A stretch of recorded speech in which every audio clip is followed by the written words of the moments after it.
Welcome to today's deep dive, where we're going to be kind of exploring a pretty provocative question. Okay. Is Canada on a path to becoming the 51st state? Mm. Now, before you think we've gone completely off the deep end here, Right. we're not talking about some hostile takeover or anything like that. Right. What we're really going to be examining today is whether Canada might be slowly, and perhaps even unconsciously, annexing itself to the U.S. through its economic and cultural choices. That's a fascinating way to frame it. And, to really grasp the weight of this question, Yeah. I think we need to kind of delve into Canada's historical relationship with foreign powers. Okay. What's striking is how, since its very inception, Canada's economic viability has been deeply intertwined with either the UK or the US. So it's like Canada's always been tethered to a larger power. Exactly. First the UK, and then after that the US. Precisely. And, let's rewind even further back to the mid-1800s. Right. British trade policies at the time had a devastating impact on the Canadian economy. So much so that it led to the Annexationist Manifesto of Montreal. Wow, I have never even heard of that. Yeah, this wasn't just idle chatter either. Okay. Canadians were seriously considering joining the U.S. They even drafted a petition. Wow, so what stopped them? Well, Britain, recognizing the potential loss of a valuable colony, stepped in with a solution. Good. The Reciprocity Treaty. Yeah, okay. This treaty essentially granted Canada free trade, with the U.S. providing much-needed economic relief. This is like a lifeline. Exactly. And, this moment, I think, was pivotal. Okay. It demonstrated just how much Canada's fate was tied to its relationship with its powerful neighbor to the south. Yeah, that's a really clear example of how deeply intertwined the two countries were. Absolutely. And this pattern of dependence, as we move into the 20th century, this only intensifies. Okay. You've got wartime collaboration during World War II, followed by the post-war economic boom. Yeah. All of this further integrated the Canadian and U.S. economies. Yeah, this makes me think about that influx of American products and brands into Canada. Yes. I remember growing up in the 80s and 90s, and it felt like everything was suddenly American, like the music, the TV shows, even the clothes. That's a perfect illustration of how economic integration can kind of seep into the cultural sphere. Yeah. And this leads us, I think, to the next turning point in the Canada-U.S. relationship. Okay. Even when Canada tries to assert its independence, Okay. for example, with Pierre Trudeau's third option policy aimed at diversifying trade, it ultimately ends up signing NAFTA, solidifying its economic dependence on the U.S. market. So even when it tries to forge its own path, it gets pulled back into the orbit of the U.S. Exactly. NAFTA was a complex agreement. It had both benefits and drawbacks for Canada. It undoubtedly boosted trade and economic growth. Yeah. But it also deepened Canada's reliance on the U.S., making it more vulnerable to shifts in U.S. economic policy. So it's like Canada was caught in a bit of a catch-22. Yeah. It needed the economic benefits of closer ties with the U.S. Right. But at the same time, those ties made it harder to assert its independence. That's a very insightful observation, and it brings us, I think, to the heart of the question we're exploring today. Okay. To what extent has Canada's pursuit of economic security compromised its sovereignty? How this concept of cultural annexation actually plays out, in the real world. Yeah, that's a good point. Yeah. We've been using this term cultural annexation. Right. What does it actually look like? Right. How does a country get culturally annexed? Well, it's a subtle process. It often happens gradually over time. Think about the dominance of American media and entertainment in Canada, from Hollywood movies and TV shows to popular music and social media platforms. Yeah. American cultural exports have a pervasive presence in Canadian life. That's true. It's hard to escape the American influence even if you try. Exactly. And this constant exposure, it can have a significant impact on how Canadians view themselves and their place in the world. Okay. It can shape their tastes, their values, even their language. This makes me think about something I read recently about the decline of Canadian English. Oh, really? Apparently, more and more Canadians are using American spellings and pronunciations. That's a prime example of how cultural influence can manifest in these really subtle ways. Yeah. And it's not just about language either. Yeah. Think about the brands we consume, the products we buy, the stories we tell ourselves about who we are. Right. All of these things can be influenced by this constant influx of American culture. So it's not just economics then, it's like The very fabric of Canadian identity is being woven with these threads of American influence. Precisely. And this brings us to, I think, a really crucial question. Okay. Has this cultural integration come at the expense of cultivating a truly distinct Canadian identity? Are Canadians becoming more Americanized over time? That's a really tough question to answer. Mm-hmm.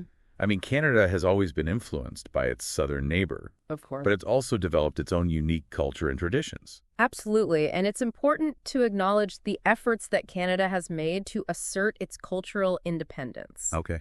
Think about the funding for Canadian arts and culture, the promotion of Canadian content and broadcasting, the celebration of Canadian history and heritage. Right. These are all important initiatives. They are.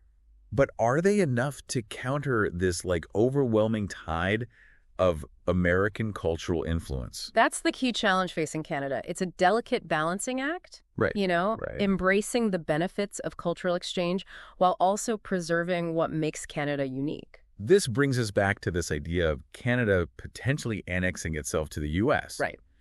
Are we saying that Canada is passively accepting this cultural absorption? Or are there forces within Canada that are pushing back against this trend? Well, it's not a simple answer. There are certainly Canadians who are very concerned about the erosion of Canadian culture and are actively working to promote and preserve it.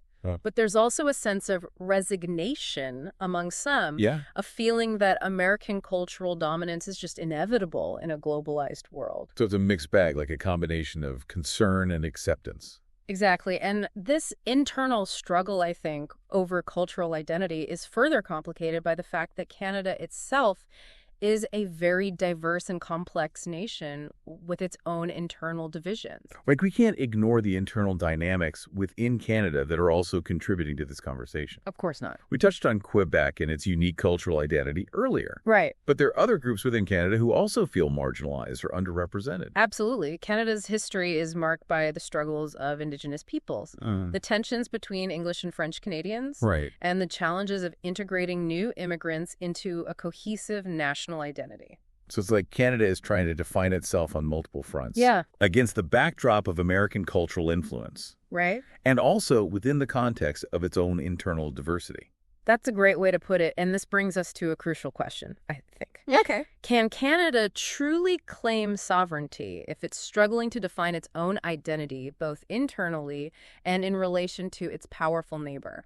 That's a really profound question, and I think it goes beyond Canada. Yeah. A lot of countries around the world are facing similar challenges in a globalized world where cultural boundaries are becoming increasingly blurred. You're absolutely right. Canada's story offers a fascinating case study, I think, of how a nation grapples with these really complex issues of identity, sovereignty, and cultural influence in the 21st century. It's a story that's still being written. It is. And it'll be interesting to see how Canada navigates these challenges in the years to come. Indeed. But before we look ahead, I think we should shift our focus back to a specific event that brought these tensions to the forefront. Donald Trump's presidency and his impact on the Canada-U.S. relationship. That's a great segue because Trump's America First policies really put Canada's dependence on the U.S. into sharp relief. So let's dive into the Trump era. Okay. His approach to trade and foreign policy really shook things up. It really did. Donald Trump's America First agenda really did represent a significant shift in U.S. policy. Yeah. And it had a profound impact on Canada. His aggressive trade tactics, his renegotiation of NAFTA, and, his often abrasive rhetoric towards Canada, I think created a real sense of uncertainty and vulnerability for a lot of Canadians. Yeah. I remember feeling that uncertainty, it felt like the rules of the game had suddenly changed. Yeah, that's a great way to put it. Trump's actions, I think, really challenged this long-held assumption that the Canada-U.S. relationship was built on mutual respect and cooperation. Right. He demonstrated that the U.S. was willing to put its own interests first, even if it meant putting pressure on its closest allies. One specific example that comes to mind is Trump's imposition of tariffs on Canadian steel and aluminum. Oh, absolutely. That really felt like a shot across the bow. Those tariffs, based on the premise of national security, were widely viewed as a way for Trump to exert leverage over Canada during the NAFTA renegotiations. And it worked. And it worked. Canada was forced to make concessions in order to get those tariffs lifted. So Trump's tactics really exposed Canada's dependence on the U.S. market. Exactly. And made it much harder for them to resist American pressure. Precisely. And this raises, I think, a crucial question. Okay. Did Trump's presidency push Canada closer to the U.S.? Or did it have the opposite effect? Okay. Did it prompt Canadians to kind of reevaluate their relationship with their powerful neighbor? That's a fascinating question. Yeah. I remember there being a lot of talk at the time about finding alternative trade partners and reducing Canada's reliance on the U.S. There was definitely a push for diversification. Yeah. But the reality is that Canada's economy is so deeply integrated with the U.S. Yeah. that disentangling those ties is a complex and long-term endeavor. So it's not an easy fix. But it does seem like Trump's actions kind of sparked a national conversation about Canada's place in the world. It did. And its relationship with the U.S. Absolutely. It forced Canadians to confront some uncomfortable truths about their dependence on the U.S. And to consider what a more assertive and independent foreign policy might look like. Yeah, it's interesting to think about how one individual with his unique style and policies could have such a ripple effect on another country. It's a testament to the interconnectedness of the world and the reality that even seemingly domestic policies can have these global implications. Right. And it brings us back to the core theme of our deep dive today. Yeah. This whole idea of Canada potentially annexing itself to the U.S. Right. We've explored the historical patterns of dependence, the cultural influence, the economic ties, and the impact of recent political events. So where does all of this leave us? What's the takeaway for our listeners? I think the key takeaway is that the relationship between Canada and the U.S. is complex. And it's multifaceted. It's a relationship built on shared history, intertwined economies, and close cultural ties.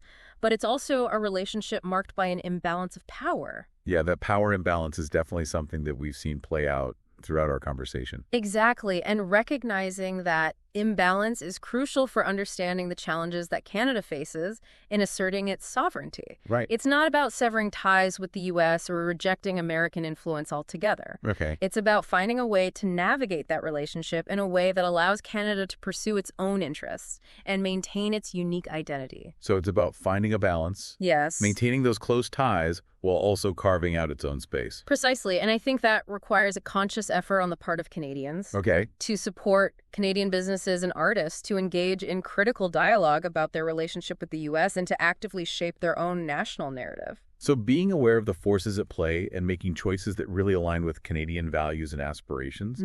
Exactly. Sovereignty isn't something that's given. It's something that's earned and constantly reaffirmed. Right. And for Canada, that means finding a way to embrace its interconnectedness with the U.S. Yeah. While also asserting its own unique voice on the world stage. That's a powerful message to end on. It's a reminder that Canada's future is still being written and that every Canadian has a role to play in shaping that future. Well said. And it's a story that will continue to unfold in the years to come. Thank you for joining us on this deep dive. Yeah. We hope you found it insightful and thought-provoking. And for our listeners, we encourage you to continue exploring this complex and fascinating relationship between Canada and the U.S. It's a relationship that affects us all in profound ways, and it's one that deserves our attention and thoughtful consideration. Thanks for listening, and we'll see you on the next Deep Dive.